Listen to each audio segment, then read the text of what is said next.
You need to listen up. You think you're being responsible, but what if you're actually running out of time to live your life? You know, most people don't retire too early. They retire too late. They retire when maybe their health is starting to fail, the relationships are cracked, maybe they don't have a plan, they don't know what they're doing, and they decide now's the time to sit back, relax, and take it easy. But no, you probably missed the time. You weren't meant to grind for the rest of your life. You were meant to work for a certain period of time and then enjoy this phase of life. And we're going to show you today exactly how you can do that. You know, I left work when I was 53 years old, corporate circumstances, a big merger with my company and a fierce competitor. I didn't plan on leaving work at that time. Honestly, when I tendered my retirement, proposal, I'll call it, I thought for sure they were going to say to me, no, we can't live without you. That didn't happen. Actually, they were like, great, by Monday we'll have someone else in your seat. You can mentor them for a couple of months, and then you're out after 35 years. That was hard news to take. I'll tell you, I didn't miss the meetings, or as my mom says, I didn't miss the circus, but I sure did miss the clowns, right? So I didn't miss the meetings, but I sure did miss the people and the value and the pride and the loyalty and the teamwork, the camaraderie. I mean, I could go on and on. In fact, sometimes I still miss it a little. Yeah. And for me, it was a little bit different. I was the fourth generation owner of a family insurance agency that my great-grandfather started in 1910. And when my brother Chuck and I decided to sell it in 2013, part of my identity, part of who I was, died that day. And it took me a while to fully embrace working for the new company, but then I was all in. I loved working for Brown & Brown. I loved the hierarchy. I loved the mentality of the business where it was a mediocrity. No, what's the word? Meritocracy. Meritocracy. Yeah, my English is terrible. Maybe it was mediocrity. No, I was mediocre in a meritocracy society. But I was one of 125 office leaders around the world.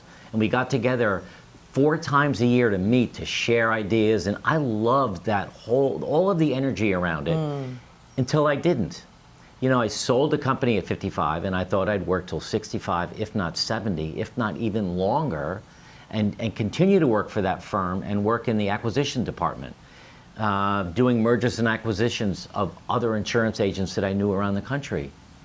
But then I don't know what it was that happened, but I realized that I needed to leave. It's a longer story, but I left, and I don't regret that at all. I struggled with the decision, but then once we left and we started to we had a bad start because we got unhealthy. But now I look back at 68 years old, yesterday, day before, I'm so grateful that I left when I did and was able to really grow as a human and land in this space that we're in right now, doing what we're doing now. So for me, it was a different journey, but for us, it was the same outcome. Leaving at 55 or 56 or 60, whatever it is, if you're on the fence, this is the time to really make that move. Now, before we go any further, there is a download down below. It's the 1-year retirement download. Yep. Download that and really ask yourself the questions that are in that download and see how you answer them. Now, here's why a lot of people get stuck and don't leave their job. Number one, you stay for the structure. And I get it. I had a lot of structure, and I loved it. Because when you enter retirement and you don't have structure, that is, I don't know if it's the number 1 or number 2, but it's a top 5 reason why people fail. So having that structure is comfortable, right? You have a reason to get up in the morning. You have somewhere to go. You have people to meet. You have things to do. People want your help. You get to share your wisdom. All of that is important. Right. But don't get stuck there, because you can find that in this phase of life. It's funny that you use the word fail in that, because the next thing I would say is chasing your old version of success will not work for you in retirement. You have to redefine success for yourself. It's no longer accumulating more money. I mean, sure, you can put money in the market, you can move things around, you can play, those types of money management games and see some financial success, but that's no longer your key item for success. Success may now look more like peace, joy, physical activities. I know I've set a goal for myself on the physical side. I'm just trying to be able to do one pull-up. Do you know how hard it is to do one pull-up at 60 years old?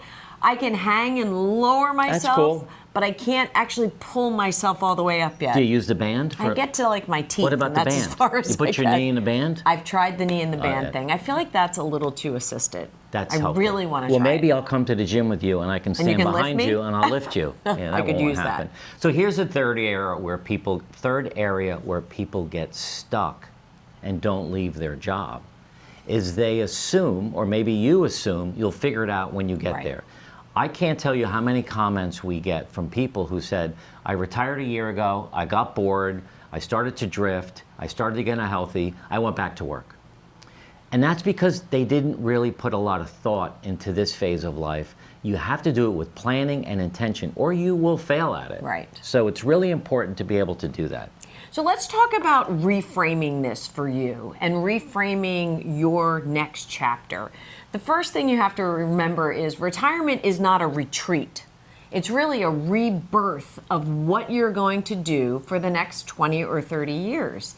Adding in habits, adding in activities, adding in joy and dream and people and connection. But it's really a rebirth of yourself. We are starting to use new language around this idea of retirement. And retirement was first used in the year 1550. And it was defined as leaving something, leaving a job.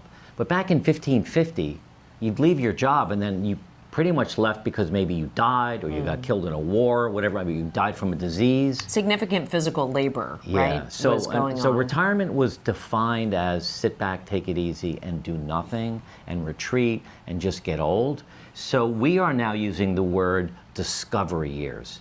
So to Jody's point about retirement is a rebirth, these are the years where you can discover who you are, what you were meant to do. Right. Taking your passion and doing something with it sure, you can get paid, you can do it for free, whatever it might be, but this phase of life is amazing, the discovery years. We love that word. And that also leads to the next thing. You already have what it takes, right? You've led, you've solved, you've done the math, you've saved, you've done everything. You already have what it takes to be successful. So you're not really starting over, you're redefining and re-implementing those skills, which it could be a really exciting time for everyone. And here's another mindset shift to think about. This phase of life, your discovery years, could actually be your best phase of life. For me, it is 100%. When I was in my business, I loved it. I loved it every day. I loved the people, the challenges, growing the business, all my clients. I loved mentoring and coaching and leading and failing and learning and picking myself up again. And I thought, I'm so happy I did it. Now I can retire and do nothing. Well, that phase of life for me was practice and learning to get where I am now. And this phase of life is just amazing. You just got to go about it a certain way. So let's talk about some takeaways. Like, what can you actually do to kind of motivate yourself to get into this next phase of life? So the first thing, you want to audit your energy. Where is your energy? Do you really get a lot of positive energy from your work? And maybe you do. Yeah. But what are the things in your job that bring you energy? What are the things that take away your energy? And think about trying to do something for the next 20 years around everything that you get energy from and getting rid of the other stuff. Yep. The second thing I would do is start journaling, really defining for yourself what the word fulfillment means. What can it look like for you in the future? What action steps do you have to put in place? What pieces are missing of your fulfillment pie? And really ask yourself the same question over and over to gain clarity around that word fulfillment. Third thing you can do is schedule a lunch or a breakfast with an old colleague of yours who is retired. Yeah, I love that. Who is doing well. Someone that you see them on Facebook or Instagram, or you bump into them once in a while and they tell you what they're doing. They have a hobby, they have a new sport they're learning, they're grandparenting, they're traveling. Speak to other people who are on the other side, like us. And by the way, that reminds me, we're going to be doing a webinar. Oh, yeah. In May 13th. May 13th. We're going to put a link below in the video about the webinar we're doing, Rediscovering Yourself in Retirement. So make sure you click that link and pre-register so you're in that. But having lunch, and this is going to be more interactive, which is different for us, but having scheduled a lunch with someone that's doing well in retirement is a good way to get a different view and a tangent on what retirement can be.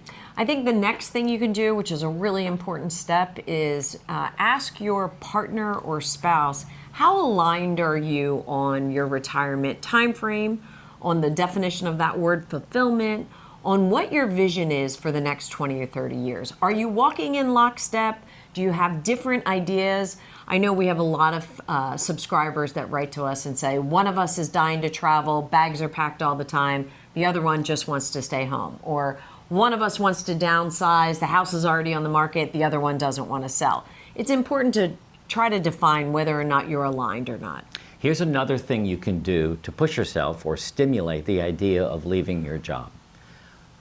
I don't know what day it is today for you, but start one new habit this week. Something new, something that you've never done before. It could be exercise, it could be walking, it could be journaling, it could be reaching out to a friend and tell them how much you appreciate them, work on your relationships, work on something in the 7 pillars, but do something different, do a new habit, and all of a sudden you're going to say, that feels really good.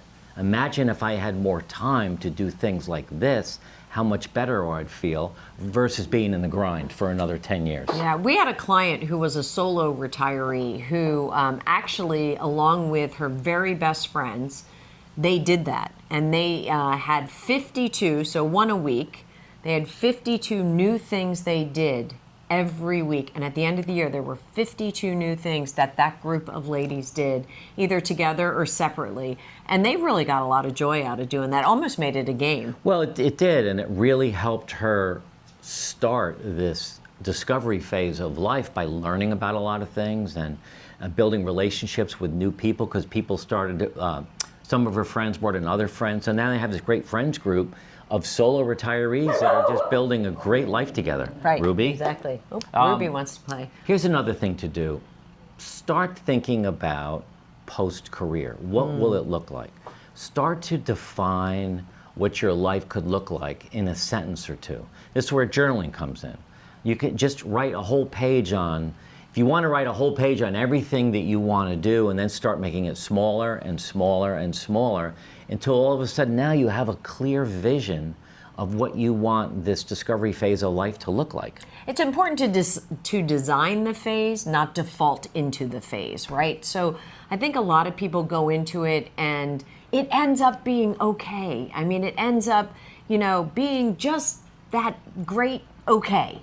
But do you really want okay for the next 30 years? You really have to design it, not default into it. Do us a favor, leave in the comments below, what's keeping you at your job now? Is it passion or is it fear?